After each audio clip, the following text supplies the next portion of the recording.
Hello everyone. Last time हमने एक numerical करा था जो कि बैंकिंग से कटिंग में पास हो रहा था या कटिंग से बैंकिंग में पास हो रहा था। और उस न्यूमेरिकल को हमने दोनों मेथड से सॉल्व करा था, मिड सेक्शनल एरिया मेथड और मीन सेक्शनल एरिया मेथड। अभी तक हमने जो दोनों न्यूमेरिकल्स करे दोनों मेथड से, आपको याद होंगे कि दोनों मेथड में क्या था, डाउनवर्ड ग्रेडियंट था। मतलब एक ही न्यूमेरिकल को हमने दो बार सॉल्व करा अलग अलग मेथड से, फिर एक और एक न्यूमेरिकल लिया। मतलब एक न्यूमेरिकल 300 मीटर लेंथ का था, एक न्यूमेरिकल 400 मीटर लेंथ का था। अब आज हम एक न्यूमेरिकल लेने जा रहे हैं जो कि टोटल 1200 मीटर लेंथ का है और हर एक 100 मीटर का लेंथ इंटरवल है। पहले 30 मीटर की लेंथ थी, 40 मीटर की लेंथ थी, अब सीधे 100 मीटर का इंटरवल्स है। माना कि इसमें एक्यूरेसी थोड़ी सी कम आएगी क्योंकि हम जितना ज्यादा बीच बीच में इंटरवल्स लेंगे उतना ज्यादा एक्यूरेट बैंकिंग कटिंग निकलेगा। बट इस क्वेश्चन में क्या है, इस क्वेश्चन में आपको अपवर्ड ग्रेडियंट दे दिया है। अभी तक हमने जितने भी न्यूमेरिकल सॉल्व करे सब में डाउनवर्ड ग्रेडियंट था, इसमें अपवर्ड ग्रेडियंट है। तो जब भी आपको इस तरीके की प्रैक्टिस आएगी तो अपवर्ड ग्रेडियंट को आरएल ऑफ फॉर्मेशन के साथ कैसे इंटर रिलेट करना है, कैसे उसमें वैल्यू एड ऑन करनी है, तो आज की इस न्यूमेरिकल पर अपन सीखेंगे। So what is given in the numerical, let's see. You had to estimate the cost of earthwork for a portion of road having the following data।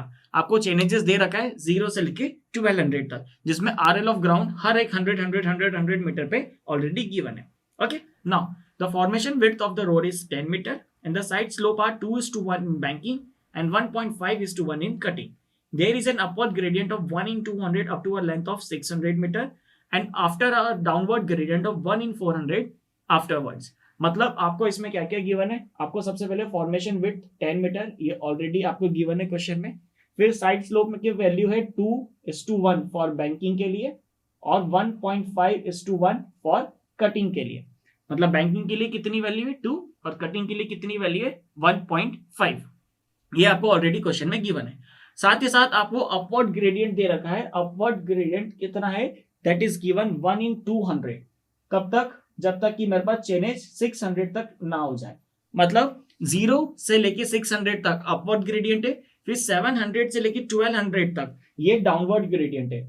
Downward gradient ये है अपवर्ड ग्रेडियंट। ये कितना है already 1/400 from 700 to 1200। So that is already given in the question. ठीक है, तो चलिए सबसे पहले अपन निकालते हैं कि आरएल ऑफ फॉर्मेशन की वैल्यू कितनी होगी। तो आरएल ऑफ फॉर्मेशन कैसे निकालते हैं, आरएल ऑफ फॉर्मेशन क्या होता है, लेंथ इंटू स्लोप या फिर ग्रेडियंट। तो लेंथ कितनी आपको हर 100 मीटर पे दे रखी है, तो लेंथ कितनी हो गई 100 इंटू स्लोप कितना है, पहला वाला स्लोप है 1/200। 1/2 मतलब 0.5। मतलब क्या है, हर 100 मीटर पे आपकी 0.5 की वैल्यू बढ़ती जाएगी। जैसे अभी वैल्यू है 115, तो अब वैल्यू कितनी हो जाएगी 115.5। ये कब तक चलेगा, जब तक कि 600 मीटर ना आ जाए। तो ये कितना हो जाएगा next 116, 116.5, 117, 117.5 and the last value is 118.0। क्यों, क्योंकि आपको स्लोप ऑलरेडी गिवन था कि 1/200 है up to a chainage of 600। अब आप जैसे ही 600 को क्रॉस करके 700 पे जाएंगे तो आरएल ऑफ फॉर्मेशन चेंज हो जाएगा। तो आरएल ऑफ फॉर्मेशन क्या हो जाएगा, फिर से लेंथ इंटू स्लोप या ग्रेडियंट। लेंथ कितनी है 100 और स्लोप कितना है 1/400, 1/400। तो 1212 1/4 that comes out to be 0.25 in the downward direction. यह कैसा था, अपवर्ड डायरेक्शन। मतलब अब हर बार वैल्यू 0.25 कम होती जाएगी। तो लास्ट वैल्यू क्या थी 118 थी, अब इसके बाद सारी वैल्यू 0.25 कम होती जाएगी। तो ये कितना आ जाएगा 117.75, 117.50, 117.25, 117.0, 116.75 and the last value is 116.50। तो यहां से मेरे पास ये सारी वैल्यू निकल के आई है। ओके, यहां तक कोई डाउट ना। ठीक है, अब क्या करना है, मुझे डेप्थ निकालना है। डेप्थ मतलब कितनी कटिंग होगी या कितनी फीलिंग होगी। तो डेप्थ कैसे निकालते, RL of formation minus RL of ground. So अभी कितना लेवल है, इतना चाहिए, कितना इतना, तो this minus this, so this comes out to be 0.5, this minus this comes out to be 0.75, 116 minus this again 0.75, 116.5 minus this comes out to be 1.3, Getting? 117 minus this is 0.9. 117.5 minus 116 point this, so 0.65. 118 minus 118 0. अब आप एक चीज ध्यान रखिए कि अगर ये हल्की सी वैल्यू ये वाली बड़ी होती तो ये हमारा माइनस में आ जाता.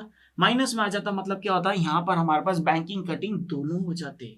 मतलब इस 100 मीटर पे आपने जो ऐसा लास्ट में न्यूमेरिकल ऐसा डायग्राम बना के निकाला था कि कितना बैंकिंग हो रहा है कितना कटिंग हो रहा है, इसको एक्स लिया था तो ये बचा हुआ डिस्टेंस कितना हो जाता 100 माइनस एक्स. तो जैसे ये डिस्टेंस आ रहा है 0.65, ये वैल्यू माइनस में जो भी आती है वो लिखते हैं, फिर अपन हाइट और डिस्टेंस की मदद से इसको कैलकुलेट करते हैं. बट यहाँ पर क्या हो गया, ये वैल्यू 0 आ गई, माइनस में नहीं आई. अब 117.75 माइनस 118.25 तो ये कितना आ रहा है माइनस 0.5. मतलब यहां तक पूरी तरीके से बैंकिंग था, अब यहां से कटिंग स्टार्ट हो रहा है. अगर ये 0 नहीं आता, अगर ये डायरेक्ट 0.5 आ जाता तो मैं इन दोनों के बीच का डिस्टेंस निकालता और ये चेक करता कि कहां पे बैंकिंग और कटिंग हो रहा है. बट फॉर्चुनेटली ये 0 हो गया. 117.5 minus 118.1 minus 0.6. 7.25 minus 117.80, so minus 0.55. 117 minus this, so minus 0.75.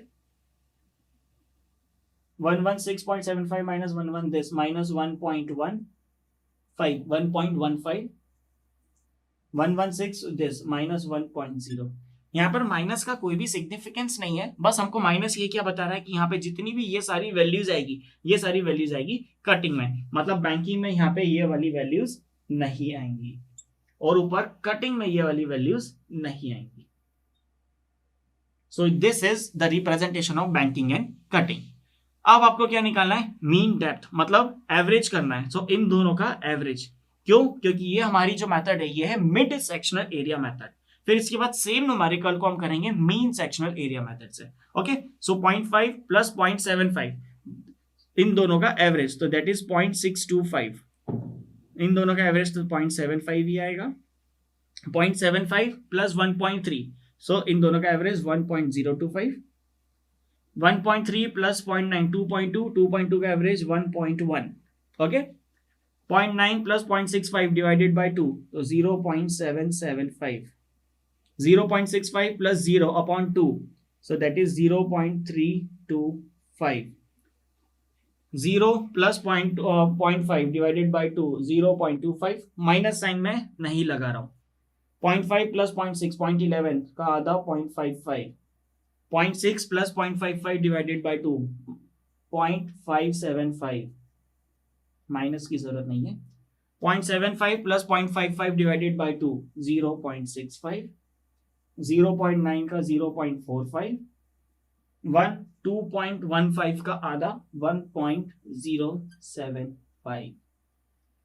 So these are the mean depth.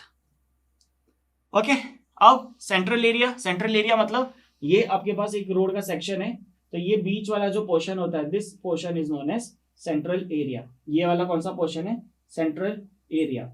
अब ये कौन सा पोर्शन है, रेक्टेंगल है. रेक्टेंगल का एरिया क्या होता है, b इंटू डी. तो b कितना है आपको, b ऑलरेडी दे रखा है 10 मीटर, तो ये d कितना है, मीन डेप्थ. मतलब ये वाली जो भी डेप्थ दे रखी है इसको आपको सिंपली क्या करना है, इंटू 10 करना है. क्या करना है, इंटू 10. क्यों? क्योंकि ये सारी वैल्यूज काय में, d में है, और d इंटू b करेंगे तो ये बीच वाला पोर्शन आपके पास निकल के आ जाएगा. तो सिंपली इनको 10 से मल्टीप्लाई कर देते हैं.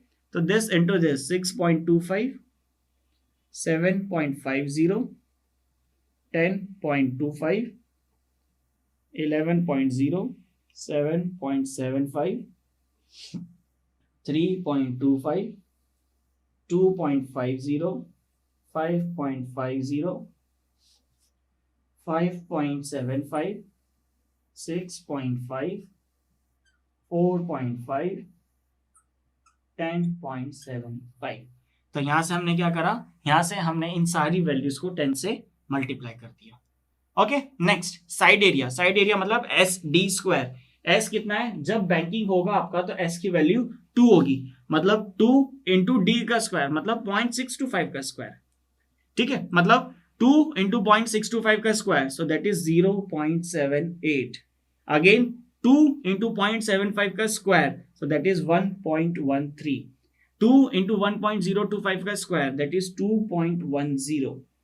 2 into 1.1 का स्क्वायर, सॉरी 2 into 1.1 का स्क्वायर दैट इज 2.42. 2 into 0.775 का स्क्वायर दैट इज 1.20. 2 into 0.325 का square that is 0.21. Next 2 into 0.25 का स्क्वायर दैट इज 0.09. 2 into 0.55 का स्क्वायर दैट इज 0.45. 2 into 0.75 का whole square that is 0.50. Sorry 2 नहीं, यहाँ पे हमारे पास इसकी वैल्यू कितनी हुई थी 1.5 फॉर दिस पर्टिकुलर स्पान. तो यहाँ से यहाँ तक आपको एस की वैल्यू कितनी रखनी है 1.5. सो 1.5 इंटू 0.65 का स्क्वायर, कहाँ थे हम, एक सेकेंड, 1.5 इंटू 0.25 का स्क्वायर 0.09, 1.5 इंटू 0.55 0.45, 1.5 इंटू 0.75 का स्क्वायर 0.50. अब 1.5 इंटू 0.65 का स्क्वायर दैट इज 0.63. 1.5 इंटू 0.45 का स्क्वायर 1.35 एंड 1.5 इंटू 1.075 का स्क्वायर 1.73. तो यहां से हमने ये क्या निकाल लिया, यहां से हमने निकाल लिया कि साइड स्लोप की वैल्यू कितनी होगी. ओके, अब हमने क्या करा, ये वाला साइड एरिया ये भी कैलकुलेट कर लिया और ये भी कैलकुलेट कर लिया. अब क्या करना है, central area plus side area. ये साइड एरिया कितना होता है एस 1/2 SD स्क्वायर, ये वाला साइड एरिया कितना होता है 1/2 SD स्क्वायर. तो इन दोनों को प्लस करके अपन ने SD स्क्वायर डायरेक्ट निकाल लिया. अब ये SD स्क्वायर और ये BD इन दोनों को प्लस कर देंगे, किन दोनों को, ये वाली वैल्यू और ये वाली वैल्यू. तो मुझे क्या मिल जाएगा, टोटल एरिया. तो 6.25 plus 0.78, so this comes out to be 7.03. 7.5 plus 1.13, so that is 8.63. 10.25 plus 2.10, that is 12.35. 11 plus 2, 13.42. 7 plus 1, 8.95. 3.46. 2.59, 5.95, 5.75 plus 0.5, 62.25, 6.5 plus 0.63, 7.13, 5.85, and the last 10.75 plus 1.73, 12.48. Okay, finally मेरे को टोटल एरिया मिल गया. अब क्या निकालना है, क्वांटिटी. क्वांटिटी निकालने के लिए क्वांटिटी क्या होता है, एरिया इनटू लेंथ. तो हमारे पास हर चेनेज की लेंथ कितनी है 100 100 100 मीटर. तो यहां पर हम क्या करेंगे, सभी दूर 100 लिख देंगे.